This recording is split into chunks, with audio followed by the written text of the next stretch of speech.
दोस्तों ये दिल दहला देने वाली कहानी गुजरात की रहने वाली आईएएस बनी लड़की सेजल की है।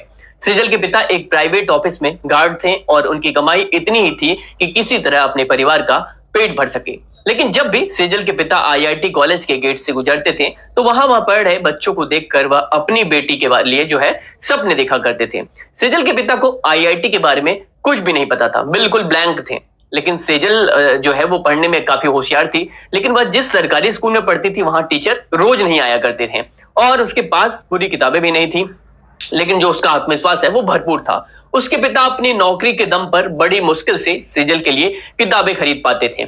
इसके लिए उन्हें हर साल कर्ज भी लेना पड़ता था और ऊपर से उनके जो भाई हैं, सेजल के जो पिता हैं, उनके भाई के साथ पारिवारिक झगड़े एक अशांति का उनका बड़ा कारण था। लेकिन सेजल को आईआईटी में पढ़ाने की उनके पिता की हसरत कभी कमजोर नहीं हुई। एक दिन सेजल जब भी स्कूल जाती थी तो उसके जो चाचा के बेटे थे सेजल का मजाक बनाते थे, कहते थे सरकारी स्कूल में पढ़कर कलेक्टर बनेगी। तो दूसरा जो बेटा है वो कहता था कि भाई नहीं नहीं, यह तो आईआईटी से सबसे बड़ी इंजीनियर बनेगी। इतना कहकर वो दोनों जो है हंसने लगते हैं। और जब यह बात जो सेजल अपने पिता को बताती है तो उसके पिता कहते हैं कि बेटा उनके मुंह मत लगना, नहीं तो झूठ का वह खेड़ा खड़ा कर देंगे। और दरअसल जो सेजल के चाचा हैं वो प्रॉपर्टी में बेईमानी करके पूरी जमीन अपने नाम करवा लिए थे। अब सेजल आंखों में आंसू लिए सोने चली जाती है और अगले दिन जब वह फिर स्कूल जाने के लिए घर से निकलती है तो फिर वह सब उसका जो लड़के हैं उसके चाचा के वो मजाक बनाते हैं। इस बार वह उनकी बातों पर ध्यान ना देते हुए स्कूल चली जाती है। स्कूल की छुट्टी होने पर वह अपने दोस्तों के साथ घर आ रही होती है। तभी सेजल अपने दोस्तों को आईआईटी के बारे में बताती है और कहती है कि जो मेरे बाबा हैं मुझे आईआईटी में पढ़ाकर बहुत बड़ा इंजीनियर बनाएंगे। लेकिन सेजल को नहीं पता था कि यह बात यहां से पूरे गांव में फैल जाएगी। सेजल अभी 10वीं क्लास में पढ़ रही थी कि तभी उसके पिता हैं उसके लिए एक बुक ले आते हैं और कहते हैं इस किताब को रोज पढ़ाकर इससे तेरी आईआईटी की तैयारी होती रहेगी। सेजल जैसे ही बुक को हाथ में लेती है उसे एक अलग सी ही फीलिंग आती है, महसूस अलग करती है। उसे लग रहा था कि वह सेल्फ स्टडी कर सकती है और इस प्रकार सेजल 10वीं क्लास भी पास हो जाती है। अब वह आईआईटी की तैयारी और तेजी से शुरू कर देती है। इन सब के बीच उसके पिता को रिश्तेदार और गांव के जो अन्य लोग हैं वो सलाह देते हैं कि कहां आईआईटी के चक्कर में बेटी को डाल दिया है, वह जो है 12वीं पास हो जाए तो उसकी शादी कर देनी चाहिए। लेकिन इन सब बातों का उन पर कोई असर नहीं होता उनके पिता पर। अब सेजल अपनी 12वीं की बोर्ड का एग्जाम देती है और रिजल्ट आता है और वह उसमें 80% मार्क्स से पास हो जाती है, 80% से। अब जो सेजल है आईआईटी के एंट्रेंस एग्जाम को देती है और जब रिजल्ट आने वाला होता है तो उसके पिता रिजल्ट देखने जाते हैं और जब रिजल्ट देखते हैं तो उसका जो है नाम वो कहीं दिखता नहीं रिजल्ट में। उसके पिता की आंखों में आंसू आ जाते हैं और जब वह घर पहुंचते हैं तो सेजल अपने पिता से पूछती है कि पापा हुआ क्या, क्या रहा रिजल्ट का। तो वह कहते हैं, पापा कहते हैं कि बेटा तेरा सिलेक्शन नहीं हुआ। अब सेजल की आंखों में भी आंसू आ जाते हैं और वह सोचती है कि सब कुछ खत्म हो गया, मैं इंजीनियर नहीं बन पाऊंगी। जब यह बात जो है पूरे गांव वालों को पता चलती है और उसके चाचा को भी पता चलती है तो वे भी उसका मजाक बनाते हैं और गांव के लोग कहते हैं कि चला था बेटी को कलेक्टर बनाने, सॉरी इंजीनियर बनाने, अब तो इसके पास शादी के लिए पैसे भी नहीं बचे होंगे। गांव के लोगों की बातें सुनकर जो सेजल है रो पड़ती है और सोचती है कि मैं अगर बाबा को मना कर दी होती तो आज यह दिन नहीं आता और बाबा को इतना सब कुछ नहीं सुनना पड़ता। सेजल जब यह बात अपने दोस्तों को बताती है कि गांव के लोग मजाक बना रहे हैं मेरा, तभी उनमें से उसकी एक दोस्त जिसका नाम नेहा था उसने सेजल को राय दी कि यार सेजल तू पढ़ने में हम लोगों से काफी अच्छी है, तू यूपीएससी की तैयारी क्यों नहीं शुरू करती है, ऐसे में तुझे तैयारी के लिए 3 साल और मिल जाएंगे। और जो उसकी दोस्त नेहा सेजल को बताती है कि वह तो दिल्ली जाकर यूपीएससी की तैयारी करेगी और इस पर सेजल पूछती है कि ये क्या होता है यूपीएससी, क्या यह इंजीनियर से भी ऊपर की पोस्ट होती है क्या।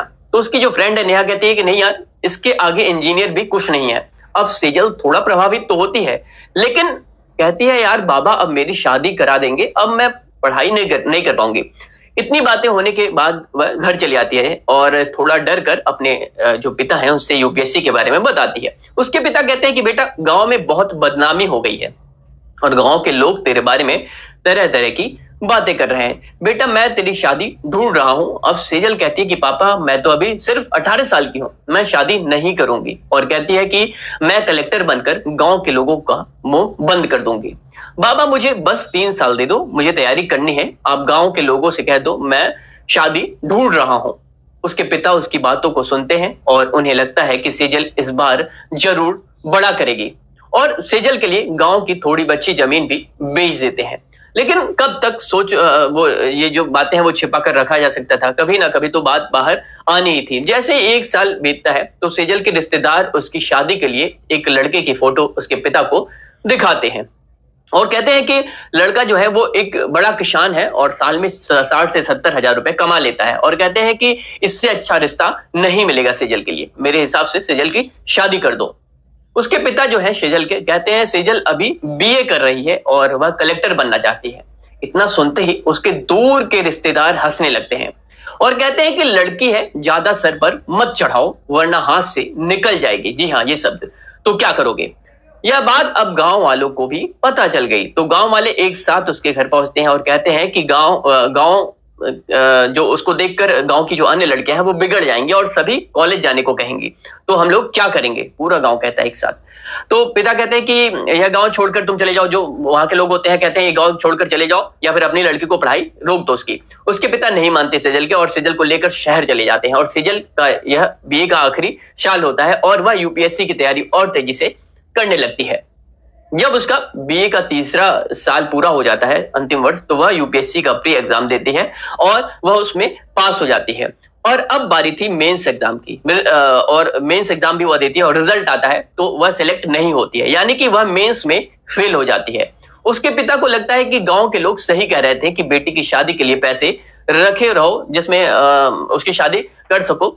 सेजल जो है अपने पिता से कहती है कि पापा मैं जॉब के साथ साथ यूपीएससी की तैयारी करूंगी जिससे घर का खर्च निकल सके। और वह एक शॉप पर जाकर जॉब करती है और यूपीएससी की तैयारी भी जारी रखती है। वह फिर से यूपीएससी का एग्जाम देती है और फिर से प्रीलिम्स परीक्षा देती है और ऐसे ही इस बार भी वही होता है कि वह प्रीलिम्स और मेंस दोनों पास हो जाती है। अब बारी थी इंटरव्यू की और वह इंटरव्यू देती है और अब रिजल्ट का इंतजार कर रही होती है कि रिजल्ट का दिन भी आ जाता है और रिजल्ट आउट होता है और वह अपना नाम ढूंढने लगती है तो उससे देखती है कि उसकी 20वीं रैंक आई है। जी हाँ, सेजल की रैंक 20वीं थी। उसकी आंखों में आंसू आ गए थे। वह यह बात अपने बाबा को बताती है और जब गांव जाने का प्लान बनाती है और गांव जाकर सभी गांव वालों को मिठाइयां खिलाती है। यह बात जो है गांव के लोगों को पता चलती है तो वह आश्चर्य रह जाते हैं कि एक लड़की यह सब कैसे कर सकती है। सेजल को देखकर गांव की लड़कियां भी अपनी आवाज उठाने लगी थी। यह सब मात्र सेजल की वजह से हो पाया था जो उन गांव की लड़कियों की आदर्श बन गई थी। दोस्तों, आप अपनी लाइफ में एक बड़ा एम, एक बड़ा टारगेट अचीव कर सकते हैं, बशर्ते आपको करना क्या है, आपको अपने टारगेट के लिए पूरी तरीके से क्या होना होगा, डेडिकेशन के साथ उसमें लग जाना होगा। आज नहीं तो कल ये जो टारगेट है वो आपके पास होगा। मुझे उम्मीद है कि इस वीडियो से आपको कुछ सीखने को मिला तो प्लीज लाइक का बटन दबाएं, कमेंट सेक्शन में बताएं वीडियो कैसी लगी। हमारा नया इनोवेशन है, इस वीडियो को अपने दोस्तों तक शेयर करें, व्हाट्सएप पे शेयर करें, टेलीग्राम पे शेयर करें और आज से ही लग जाए पढ़ाई। अगर आप स्टूडेंट हैं तो आज से ही लग जाए। बार बार मैं वही कहता हूं, कोई भी लक्ष्य बड़ा नहीं होता, आप अपने इरादे बड़ा करें। इरादे बड़े हो गए तो लक्ष्य छोटा हो जाता है। तो शुरुआत करिए आज से तैयारी की और लग जाए। चलिए, बहुत बहुत धन्यवाद। वीडियो शेयर करते रहें।